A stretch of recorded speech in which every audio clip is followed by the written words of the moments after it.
नेपाल की औरतें गीले कपड़े अलमारी में क्यों रखती हैं? ये राज जानकर आपके भी होश उड़ जाएंगे।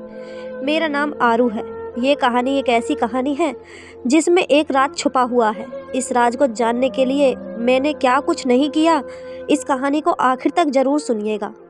मेरा नाम आरू है। मेरी शादी को 2 साल होने वाले हैं। मेरी शादी भी पास के एक गांव में ही हुई थी।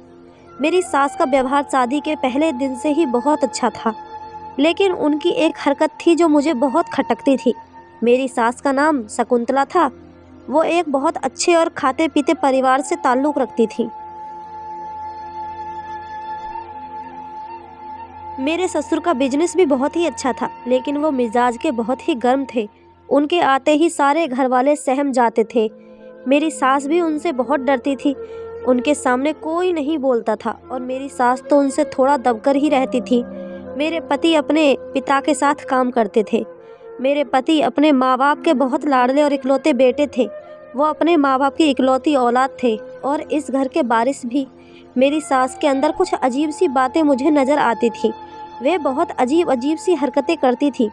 वैसे तो वह बहुत अच्छी थी, लेकिन उनकी हरकतों की वजह से मुझे उनसे थोड़ा डर लगता था। उनके पास एक पुराने ज़माने का संदूक था, जिसकी चाबी वो हमेशा अपने नाड़े में डाले रखती थी। शादी के अगले दिन से ही मैं ये सब कुछ देखती आ रही थी। मेरी सास हर रोज़ मुझसे अपने कपड़े धुलवाती थी और फिर बगैर सुखाए अपनी अलमारी में ही रख देती थी। मुझे उनकी इस हरकत पर बहुत हैरत होती थी। आखिर वो ऐसा क्यों करती हैं? मैंने एक दिन तंग आकर अपने पति से उनकी शिकायत कर दी। उनको उनकी माँ की हरकतों के बारे में बताया तो वो मुझसे झगड़ने लगे। कहने लगे, बदतमीज़ औरत, फिजूल का इल्ज़ाम लगा रही हो मेरी माँ पर, तुम्हें शर्म नहीं आती है एक बुजुर्ग औरत पर इल्ज़ाम लगाते हुए। मैं उनकी बात सुनकर बहुत ही दुखी हो गई थी। उन्होंने मेरी बात पर यकीन नहीं किया और मुझे बहुत उल्टी सीधी बातें सुनाने लग गए। माँ जी के रोज़ कपड़े धुलवाने की आदत से मैं बहुत तंग आ गई थी। एक दिन मैंने माँ जी से बातों बातों में पूछा, माँ जी मैं बहुत थक जाती हूँ, कपड़े धोने के बाद क्या मैं किचन का काम संभालूँ? कपड़े आप धो लिया करो। लेकिन उन्होंने मुझे सख्ती से मना कर दिया। पता नहीं माँ जी ऐसा क्यों करती हैं।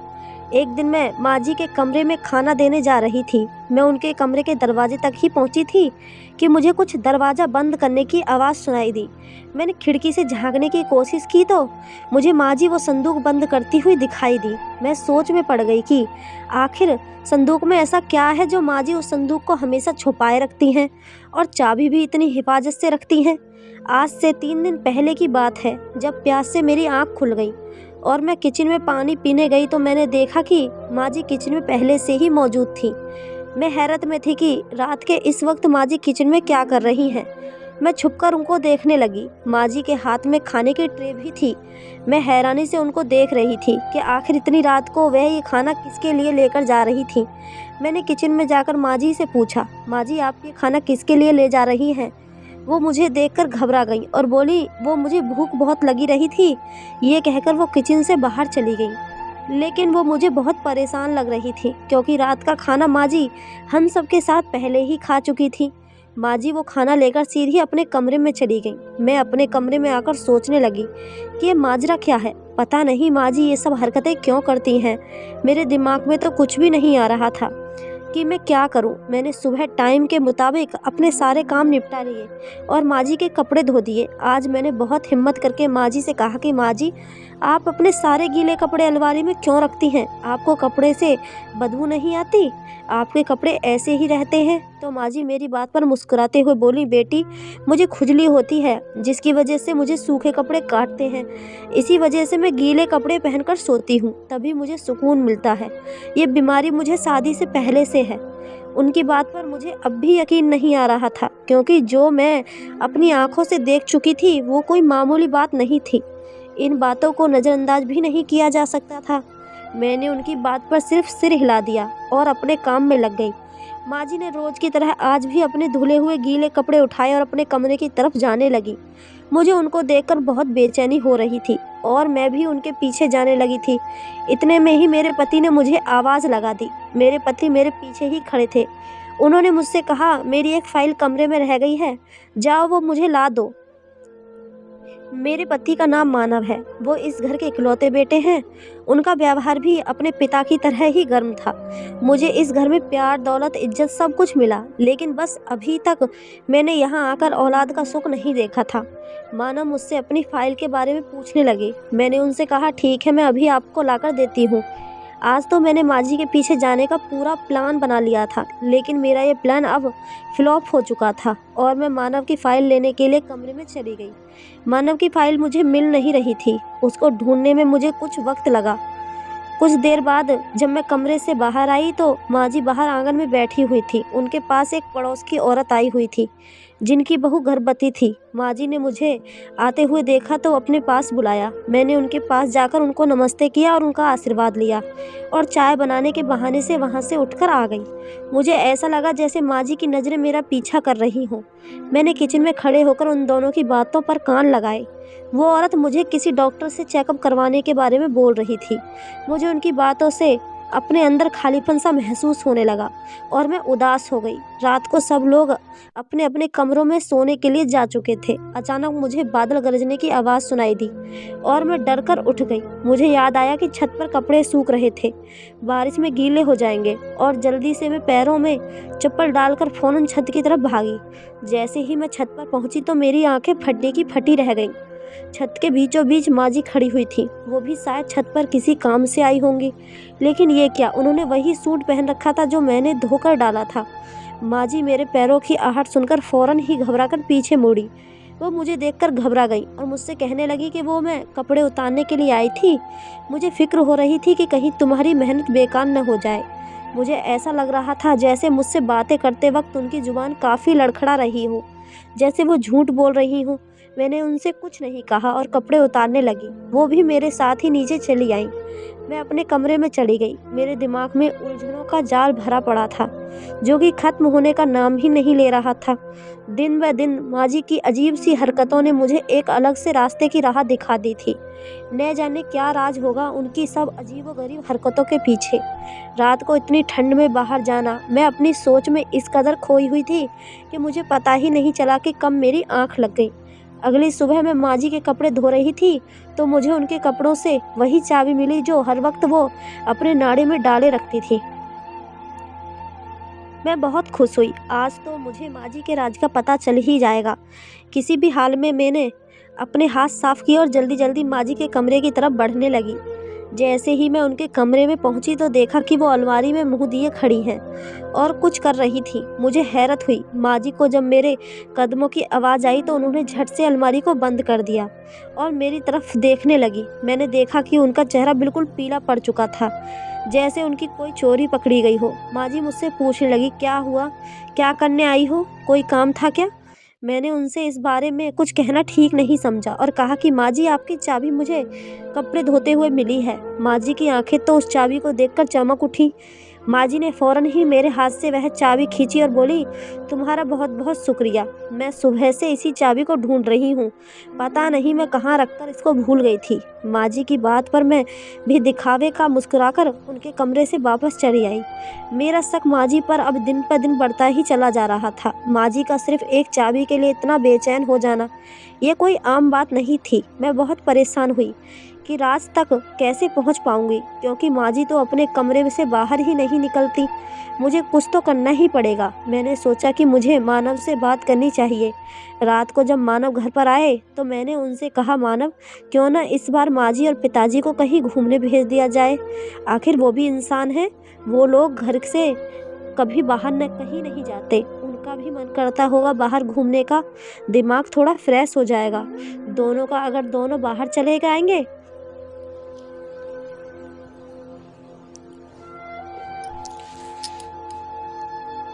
दिमाग थोड़ा फ्रेश हो जाएगा दोनों का, अगर दोनों बाहर चले जाएंगे तो। माँ जी और पिताजी दोनों ही बिजी रहते हैं, थोड़ा बाहर घूमेंगे तो अपने आप को फ्रेश फील करेंगे। हम लोग उनके लिए कहीं जाने का प्लान बनाते हैं। मेरी बात सुनकर मानव सोच में पड़ गए और कहने लगे, वो सब तो ठीक है, लेकिन तुम्हें पता है ना कि पिताजी का मिजाज कैसा है। उनको कहीं बाहर घूमने जाना पसंद नहीं है। वो सिर्फ अपने कामों में ही बिजी रहते हैं। इन चीज़ों में उनको ज़्यादा इंटरेस्ट नहीं है। लेकिन फिर भी मैं बात बात करके देखूंगा। मानव ने अपने पिताजी से बात की, लेकिन उन्होंने तो इस बात पर मना ही कर दिया और मुझे अपना प्लान फ्लॉप होता हुआ दिखाई दे रहा था। मेरी कोशिश बेकार गई। कुछ दिनों बाद ही सभी घर वालों को उनके किसी करीबी रिश्तेदार के यहाँ शादी में जाना पड़ गया। पिताजी और मानव सुबह सवेरे ही जा चुके थे। मैं अपनी बीमारी का बहाना बनाकर शादी में नहीं गई। मैं घर में बिल्कुल अकेली थी। मेरे पास इससे अच्छा कोई मौका नहीं था। मैंने जल्दी से घर के दरवाजे को अंदर से बंद किया और माँ जी के कमरे में आ गई। माँ जी का कमरा घर के सारे कमरों से बड़ा था। मैं उनके कमरे में चारों तरफ नज़र घुमा रही थी और सोचने लगी कि राज तक कैसे पहुंचा जाए। एक एक चीज़ को मैंने अच्छे से चेक किया। शायद माँ जी किसी चीज़ में चाबी रख कर गई हों।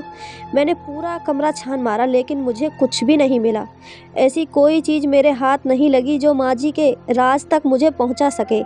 मैं मायूस होते हुए बाहर जाने लगी। तभी अचानक मेरी नज़र माँ जी की अलमारी पर पड़ी। मैंने सोचा क्यों न छुरी से या किसी और चीज़ से इस अलमारी को खोला लिया जाए। मैं फ़ौरन किचन की तरफ भागी और वहाँ से छुरी लेकर अलमारी को खोलने की कोशिश करने लगी, लेकिन मेरी लाख कोशिशों के बाद भी कुछ नहीं हो सका। इतनी मेहनत करने के बाद भी लॉक नहीं खुला। अब मैं इस राज तक कैसे पहुंच पाऊंगी जिसने मेरी दिन रात की नींद उड़ा रखी है। ऐसा क्या करूं जो माँ जी का राज मेरे सामने आ जाए। उनका राज जानना मेरे लिए कोई आसान काम नहीं था। मैं माँ जी के कमरे से मायूस होकर वापस आने लगी और अपने कमरे में आकर बैठ गई। मेरा सर दर्द से फटा जा रहा था।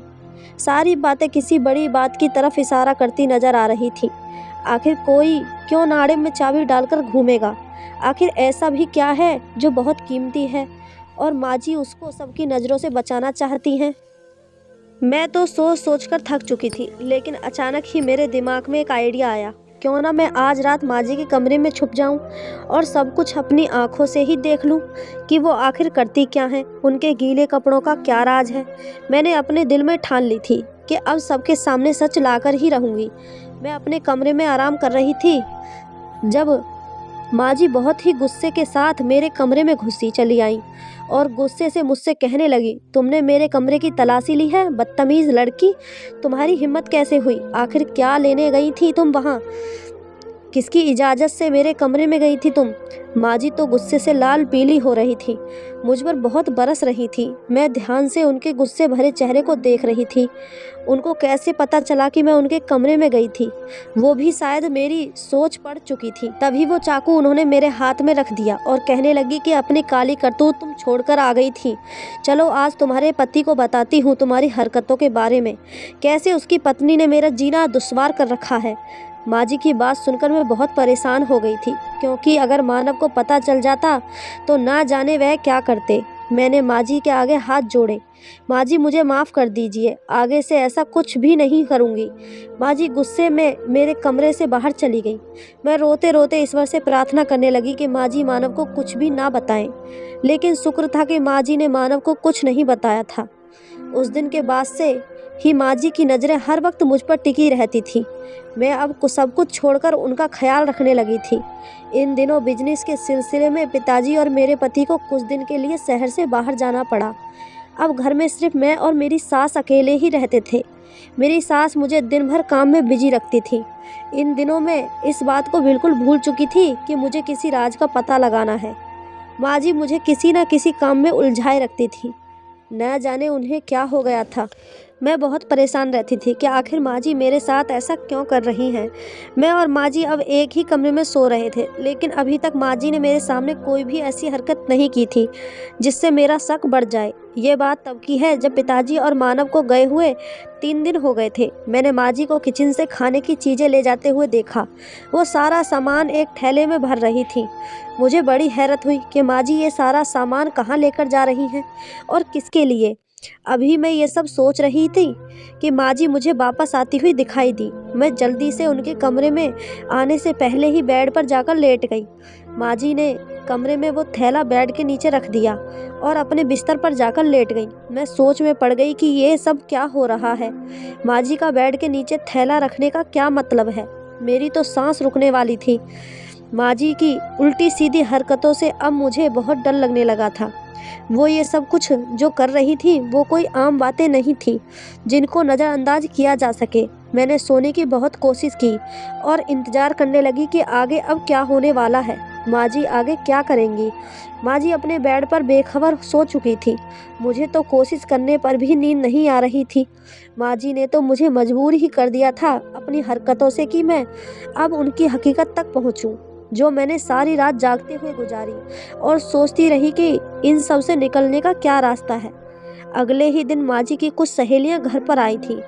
माँ जी ने मुझे खाना बनाने को पहले ही बोल दिया था। मैंने खाना तैयार करके माँ जी को बता दिया।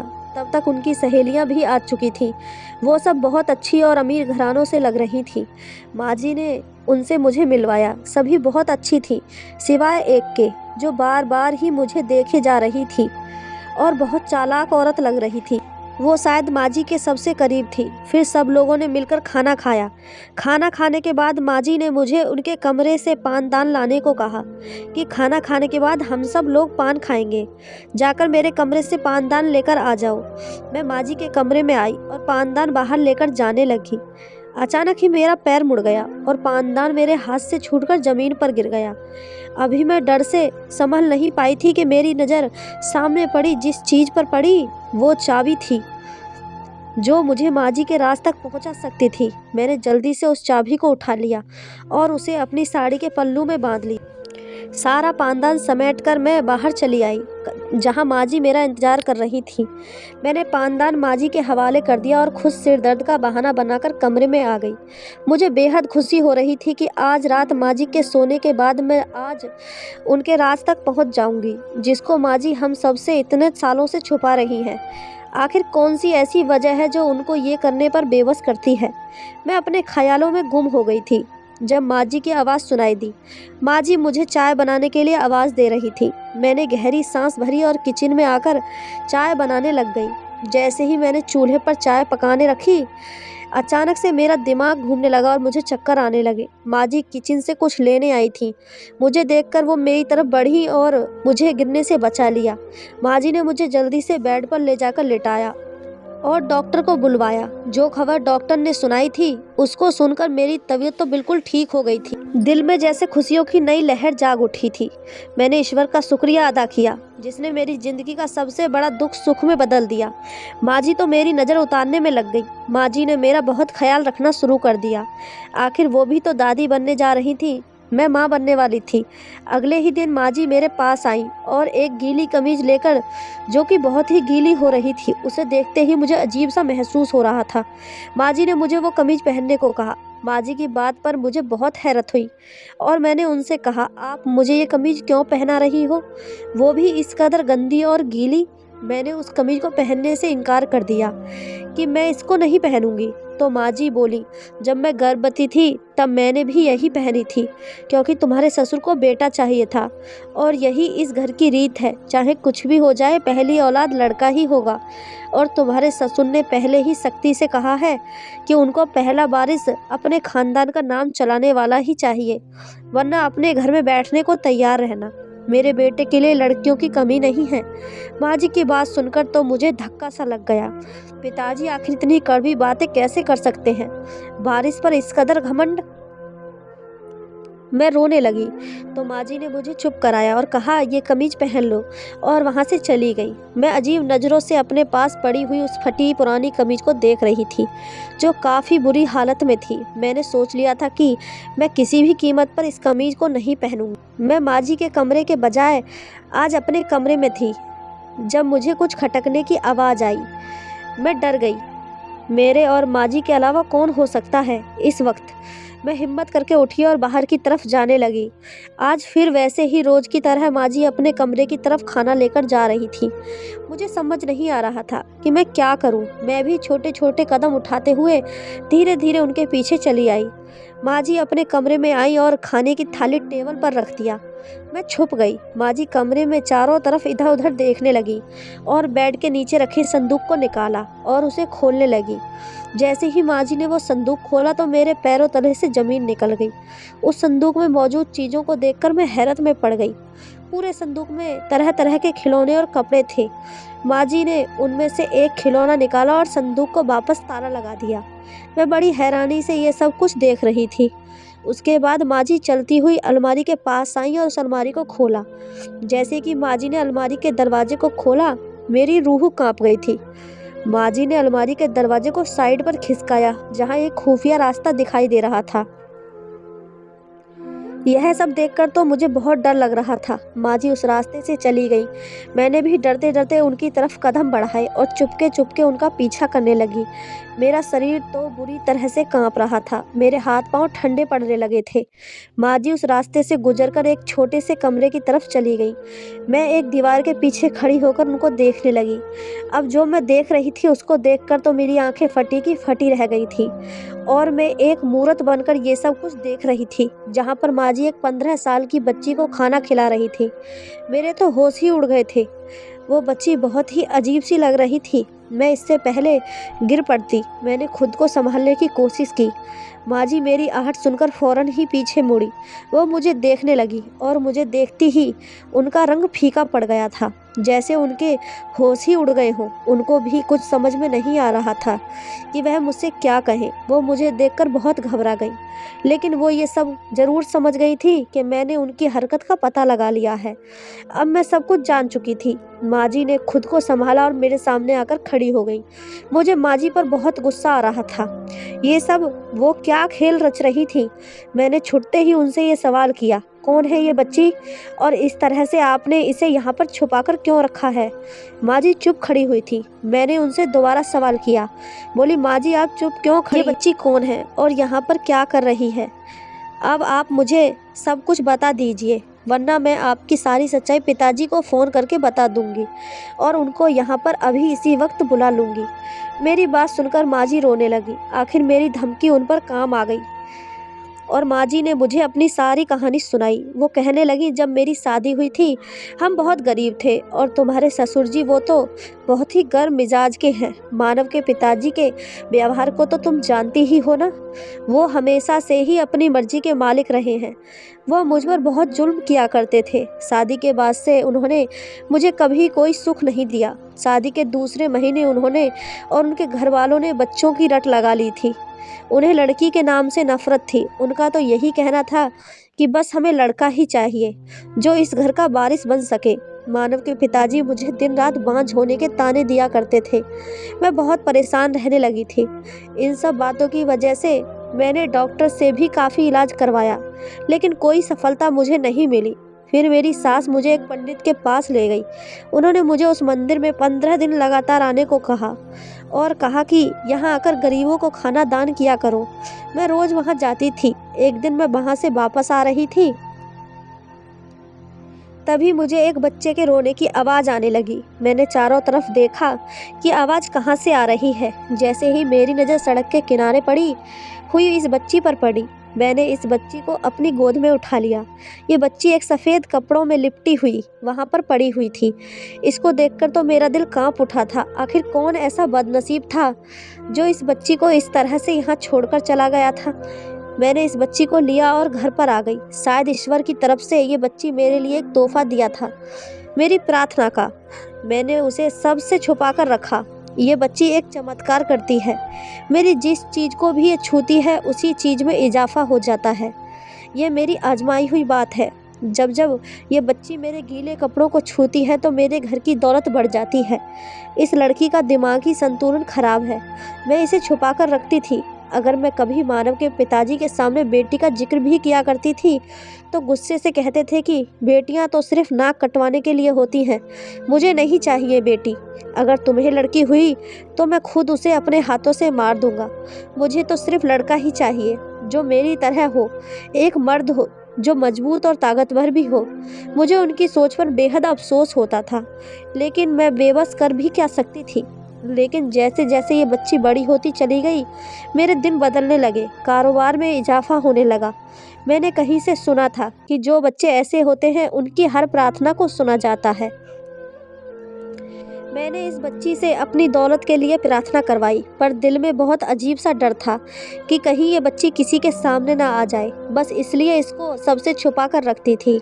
जो कमीज़ मैंने तुमको दी थी वो इसी ने मुझे मानव की पैदाइश के वक्त भी दी थी, तभी मेरा मानव हुआ था। ये बच्ची तुम्हारे पति से बड़ी है, इसकी सेहत और दिमाग की वजह से ये इतनी छोटी लगती है। जब मानव हुआ था तब ये बच्ची 6 साल की थी, तभी से ही इसके हाथ में ये चमत्कार है। तुम्हारा पति मेरी शादी के 8 साल बाद पैदा हुआ था, इसलिए सब मुझे बांझ समझते थे, लेकिन उसके बाद भी मेरी कोई औलाद नहीं हुई। मैंने इस बच्ची को अपनी औलाद की तरह पाला है और सबसे छुपाकर इसकी परवरिश की है।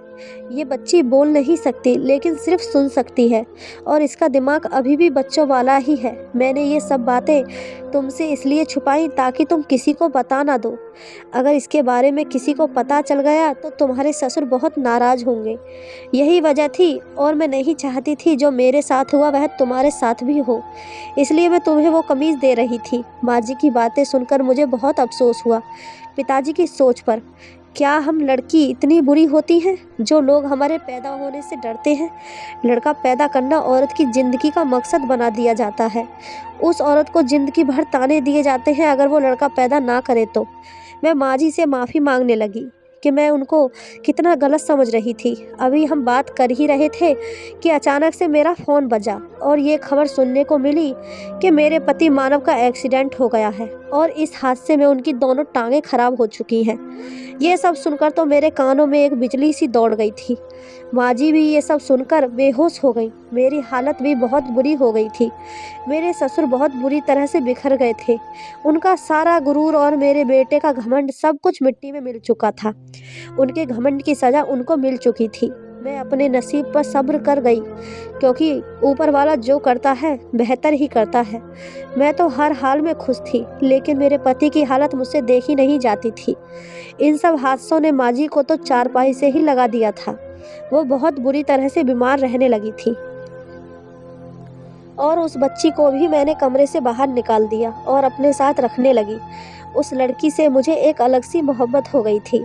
मैं उसका बहुत ख्याल रखती थी। अपने घर को बिखरा हुआ देखकर मैं सोचती थी कि जब लोग मरते हैं तो गुरूर किधर जाता है। बेटियों से नफरत का प्रचार करने वाले सारी जिंदगी बेटों पर रोप पा लेते हैं। बेटियों के लिए ऐसे लफ्ज़ मत इस्तेमाल कीजिए जो बाद में आपके लिए ही ज़िंदगी भर की सज़ा बन जाए। जो लोग बेटियों को बुरा समझते हैं वो लोग ये नहीं देखते कि बेटी ही है जो आपको इस दुनिया में लेकर आई और माँ बनकर उसने आपको पाला, बेटी बनकर आपका सहारा बनी और बहू बनकर आपका परिवार बढ़ाया। हमारे देश की बेटियाँ बेटों से कम नहीं हैं। जो लोग बेटों पर घमंड करते हैं और बेटियों को जान से मारने के बारे में सोचते हैं, उनका घमंड खाक में मिल जाता है, क्योंकि घमंड एक ऐसा नाम है जिसने रावण को भी नहीं छोड़ा। आप लोगों से गुजारिश है कि बेटियों को कभी भी बेटे से कम नहीं समझें। बेटियां तो बहुत ही अनमोल होती हैं। दोस्तों, ये थी हमारी आज की कहानी। आपकी इस कहानी के बारे में क्या राय है, हमें कमेंट करके ज़रूर बताएं। कहानी अच्छी लगी हो तो वीडियो को लाइक और चैनल को सब्सक्राइब ज़रूर करें। धन्यवाद दोस्तों।